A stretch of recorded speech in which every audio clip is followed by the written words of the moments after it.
Hello everyone, welcome back to Valley of the Mist Block of the Month. I'm Adriane Ritter. And I'm Shelley McNeely. And we are here with our March 2020 block. And I'm going to call it Building Blocks. I almost forgot. I just thought of it last night. I kind of designed this block kind of in a dream, whatever. It was something that's been playing with me, this idea of this block, which is kind of like a variation a little bit on a log cabin block. Right. Kind of, but it's just one side of a log cabin block. And the reason why I'm calling it, I'm sure out there, this block has already been designed. Probably. But I didn't find it. But the reason I'm calling it Building Blocks is because I did some printouts from EQ, which may be a little difficult to see. But if you do this quilt and you make a whole quilt of these blocks in various colors, then the block would look something like this, which would have these stacked up blocks. But the really cool thing about this block is that, well, EQ has this neat feature with symmetry, where if you take the block and you turn some of them, then you get this like 3D look, where like you turn some of them and they kind of pop out. So I'm loving doing this block for our block of the month, but I'm also very excited to do a whole quilt of this block. Right, I think it should be beautiful. Yeah. So let's get on to some of the nuts and bolts about, how about our fabric, Shelley? What do we need? Okay, we're going to need a focus fabric, and our focus fabric this year is in the beginning, and it's from the Western Washington Shop Hop from 2018, although it says on it 2017. Probably can't buy this anywhere. It was difficult to find. So, It's a fabric that kind of looks like a lot of umbrellas when you have the whole piece, but when you cut it smaller, it just looks like a lot of geometric pieces of color. Okay. and this is just for, if you turn them in for the drawing. Otherwise, you can use whatever focus fabric you want to use. Okay. And at most, you're going to need of that a 22-inch strip. We'll talk about width in a minute. And then we're going to need a black and at most an 8-inch strip. And a coordinating fabric that goes with the focus fabric. And at most of that, you'll need 42-inch strip. And then you're going to need white. And most you'll need of that is 83-inch strip. Obviously, probably 2 strips. Okay, so then... well, let's go and show them. So here are our blocks that we did, and we'll go over that in a second. But Shelley has a sub block. Okay, let me write this down. Okay, and so this is what you're going to make 4 of these sub blocks, Right. and then we will put them together, and that's what the sub block looks. So like a log cabin, you've got your starter piece, and then you do a short side and a long side, short side, long side, short side, long side, short side, long side, and you always do the short. I mean, if you do it wrong, don't unsew it. Right. But generally, you're going to go short side, always on the same side, and the long on the other. It helps with some of the pressing issues. Right. So, one other thing I'm going to clear up about the pressing, which we have agonized over this a little bit. Yes, because that's true. we've actually made several of these blocks already in different numbers of rounds, different order of the fabric, all of that, and this is what we found we think works the best. We wanted to keep it interesting yet not too complicated. Right. So the method that I found works best, because you see, and obviously here when we're piecing together these 2 sub blocks, there's just straight edges. You don't have to worry about any intersecting seams. You might be able to see it on this, what you came up with. But on this block here, when you put these 2 together, they all intersect. And you know how we like to have our seams so we can nest them against each other so we don't have a big lump. And what I found, and the interesting thing is because you turn the block, so here's a short and it goes with a long side. Obviously on the starter block, it doesn't matter. But so here on this seam, you've got a short with a long and a short and a long, and that's how they intermix. So on each block, I pressed all of the short side one way and all the long side the other way. So I pressed like towards the center or away from the center. And if I did that, then I did it on all my blocks so that in case I messed up, I should find 2 that It'll work. And that's exactly what happened with this one. I thought I was being very careful, and I did each one right, and in the end there were only 2 that turned out right. Yeah. So and that's just to make it so you don't have to have lumpy seams. Yeah, I found that if you press towards the lump on the long side, it's maybe a little easier to press than the short side. That's good to know. Yeah. Okay, so the other thing, now we're going to get into the issue of the width of the strips. When we are at the end, because we're making these a little bit oversized to allow you to have not so accurate 1/4 inch seams or a little just wonky when you're whatever, sewing it. however you do it, yeah. So they're just a little bit. I think, what do we have, a 1/4 inch? 1/4 inch. So around the outer edge. Each one of these should be 6 3/4 inch square when you're done finished sewing it. If they're not, don't worry, because we have extra. But and when we square up at the end, we're squaring up from the center out. So the bottom here will get trimmed, and these will get trimmed. So like these black pieces look all different sizes, but it has to do with how we square it up at the end that they get a little bit different size. Right, which is fine. Right, it's fine. So let's talk about the width of the fabric. Right. We tried to keep this kind of simple, because the problem is we thought, well, we can let them, be loosey-goosey, pick whatever they want. But if the block gets too big, then you end up cutting off all of one of the fabrics, and it just won't work. Right. So if you guys want to, you can make each of these 4 blocks different. It doesn't matter, because whoever wins these blocks, they're going to have a mishmash of colors. They're going to interlock. They're going to play with each other, different colors. So they could all be different. If you don't have a lot of one quart, the width of the round. Well, even the coordinating fabric could be a different. Oh color. wait, yeah. I mean the order still has. Yeah, the order. You're going to go the same order of colors. It's going to go black, focus, white, coordinating white, on all of them. But you could change your you could change what your white fabric is. Sure. You could, however you want. I mean, we did it the same, but it's up to you. Right. Be scrappy. Hey, that sounds perfect. Good motto, right? Good motto for us.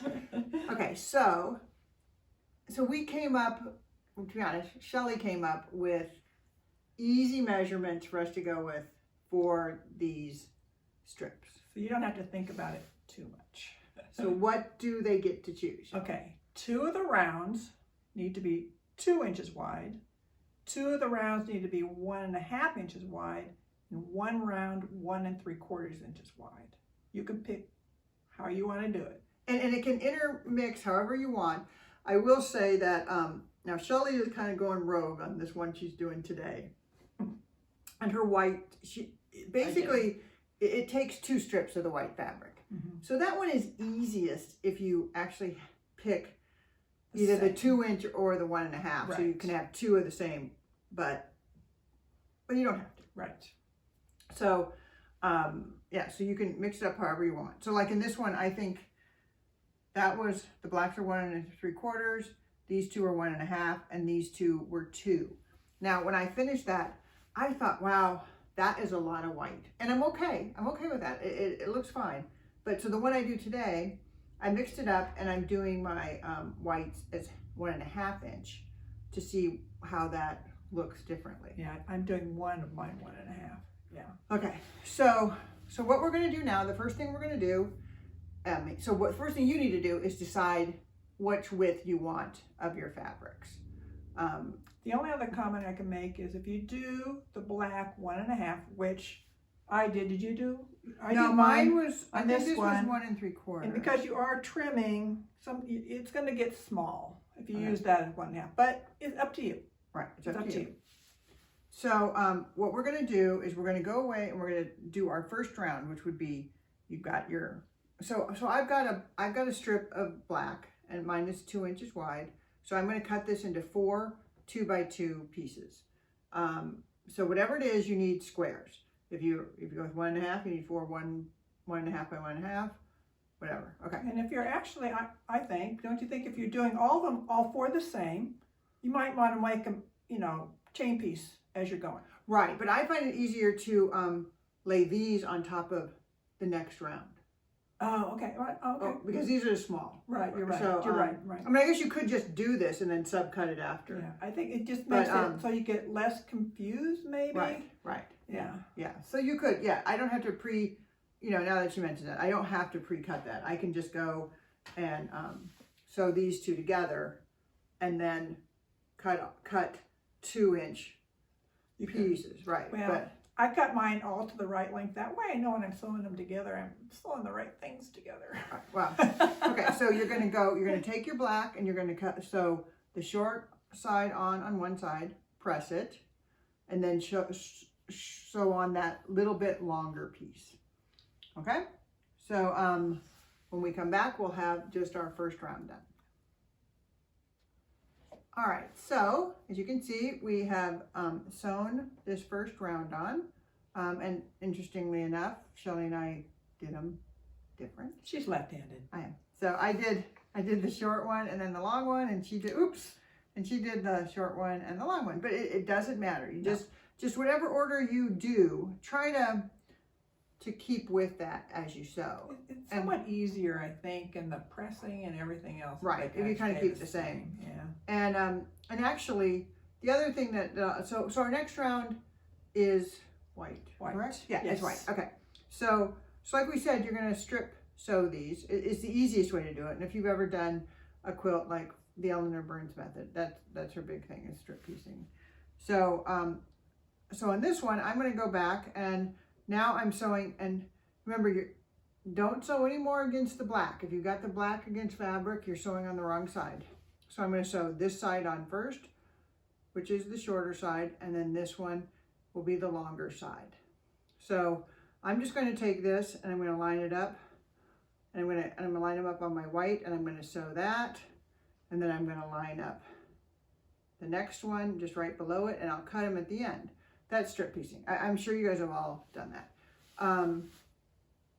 And then after I'm done, press them, come back, and do the other side. So and just so you can see, here's how I did it. I pressed the first round, I pressed towards the black. The second side, I pressed towards the fabric I just added. And in this case, it was the focus fabric. Oh, and I forgot. Don't forget that we also have the printed instructions for all of this at the Valley of the Mist website under the block of the month. So please go get that, so you have your sizes, you have the order, all of that. Right. So basically it's pretty easy, this next part. It really The whole is. block is pretty easy. Yeah. But so we are going to go and sew all of our rounds on to end up with this sub block, and then we'll be back. You'll end up with 4. Yeah, 4 of those. So we're going to sew the white next, and then the focus, and then another white, and then we will be back. Okay, so we're back, and if there's one thing you can count on with these blockheads here, is that we tell you we're going to do something, and then we come back before we're done.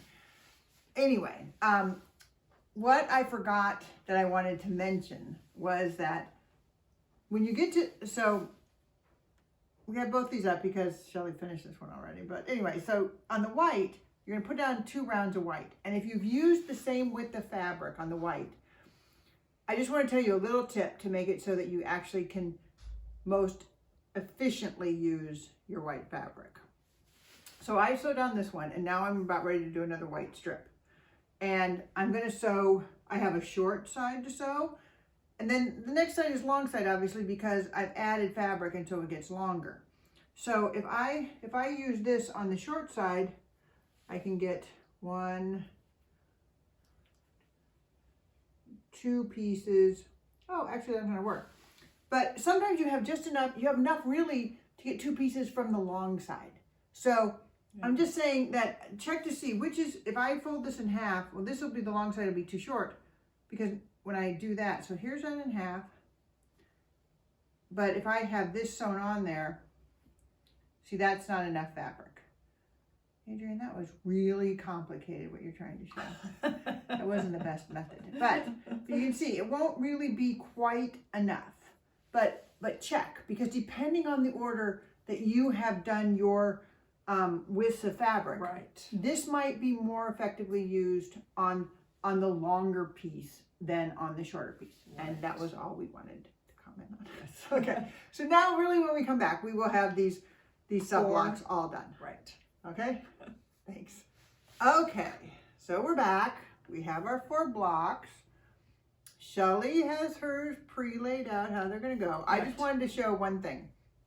Okay, so remember our motto for these improvisational blocks is we really don't want you having to tear anything out, because we're trying to give you a little bit extra so that you can have a little. They don't have to look perfect. Right, so they don't have to.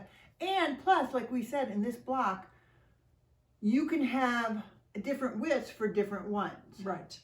But if you are a perfectionist and really want them to meet really nicely, which, as I'll point out in my first block, right here, they don't meet exactly nicely.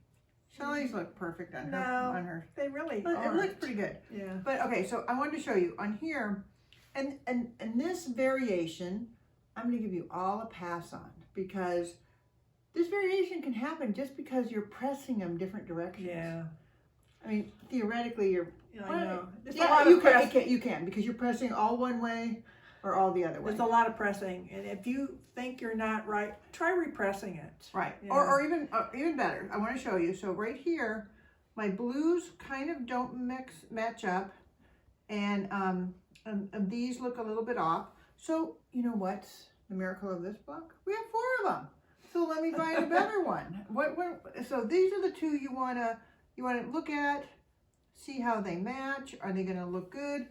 And those of you that aren't using a walking foot when you sew all the time, now I always use a walking foot. Shelly doesn't. Well, I do pretty much. Oh, you do? Okay. Yeah. But if you don't have that built-in walking foot on your sewing machine, you can ease in. You know, the bottom fabric without a walking foot takes up more because it feeds faster. So you can always have the bottom be the bigger side. Yes. And it'll ease into the top. But if you did the pressing the way we talked about, because these 2 are the ones that matter. When you fold these over and try to sew these, they should kind of lock together. Where the seams are all alternating. Right. So and that'll help you. It's kind of hard to tell, but you can see that now I'm going to lock here, I'm going to lock here, lock here, lock here, and then at the end they should be there together. Right. Okay. So basically you're going to sew. I would do these 2 first, just because those are the tricky ones. If you did different widths of your fabrics, don't even worry about it. Just whack them together. Yeah. I mean, sew them together fast. But accurately. No. Okay, so obviously the 2 blocks on the bottom of the square, unless you turn it around, right? The 2 blocks they face together, so the blacks will touch, and the 2 on the top, they're stacked in the same orientation with the black towards the bottom. In this version, I mean, if you have it completely reversed, it'd be reversed. They go to the out. Right. So you should be sewing. So you're going to sew this seam first, and then this seam. Press these 2 seams, one to one direction, one to the other direction, so that then they're going to nest again, and then we're going to sew this center seam. Right. And when we come back, we're going to talk about the squaring up of the block. Okay? Is that? Sounds perfect. Yeah. So I mean, these blocks are already squared up, but I think one of us is going to come back with our block not squared up, so we can show you. We'll see what it looks like when we actually sew them together. Yeah. Okay. We'll be back in a minute. All right. So we are back now with my finished block and Shelly's almost finished block. Right. So the reason I have these 2 blocks up here, this was the block that I did ahead of time. And I wanted to show, so remember in this block I used my white, both of them were 2 inch. And in this one, I did both of them 1.5 inches. So I wanted you to see the contrast between and think about that when you're doing your block. You know, this is very white. This is got a more balance of the different colors. Right. But if you say you come back and you're a guild member and you enter a block and you win the blocks, you're going to get a mix of blocks, and they're going to interlock. You know, when you put them together, if you put them together right next to each other, not in with sashing or something. Right. And you're just be aware that that's okay. We planned it. That's kind of how we planned it. It still should look really good, even if they aren't the same. The trick is to totally cut, you know, from the center. Right, which we're going to show now on your block. Yes. Okay, so I'm going to take these two down. So Shelly has not trimmed her block that she just did. So we're going to put that up there. And on my ruler, I'm not sure if you can see it, but I have the yellow line here across that 12.5, and I have a little black line here. And so you're going to take, and if your ruler doesn't have a crisscross, you really want to put something that crisscrosses, you know, the center of the 12.5. Right. Not, yeah. Because it's really confusing. You're going to think it's like this, but no, it's. You need to find the center if you have one like this. Some of them have a center. That in there, but this one doesn't. Yeah. So she's going to take this and take that where that cross is, and she's going to stick it. Here, I'm doing it for her. Yeah. You do it. See if I can see without my glasses, of course. Why don't you have your glasses on, Shelly? Well, because you won't let me. Huh. Okay, so she's going to put that right where those 4 pieces meet. And I'll be honest, on my block that I just did, because I said, you know, we allowed some extra, I actually had creatively sewn one of the 4 blocks, and it was a little undersized. Yeah. But I had exactly enough. I wasn't short. Right. That's why we allowed 6 3/4 for each one. In theory, it's a 1/4 inch all the way around if you center it. Right. And so then when you put it together, you should have roughly a 1/4 inch all the way around. Yeah. Now, if you really want to be wacky and cut your block wacky, it's your block. You're turning it in. You do what you want. You could do that. You could go, you know, move that square and just cut a square. But Shelly's going to show you how, when we take that in the center. It came out pretty close to a 1/4 inch all the way around. Right. It looks like. Yeah. And so in effect, because of the way we've done this, and we have these white edges here, on the one edge, you're going to trim off some of your centers of these blocks. Right. And on this edge, you're going to cut off some centers. Yeah. But that's okay, because that's how the block was designed. Exactly. And if we designed it, it's right. No. Okay. At this point, it should be pretty close because we've gone through iterations. Yeah, we've gone through a lot of iterations of this block. We won't even show you. We did one with 6 rounds each, and we thought, you guys will kill us. So we didn't do that one. Anyway, so that's our block. And like we said at the beginning, this block, if you're turning them in for the drawing at the guild meeting, is due at the March meeting. And right, and we totally think this would make an excellent quilt just using this block. right. All right, so have fun, and we'll see you in a month.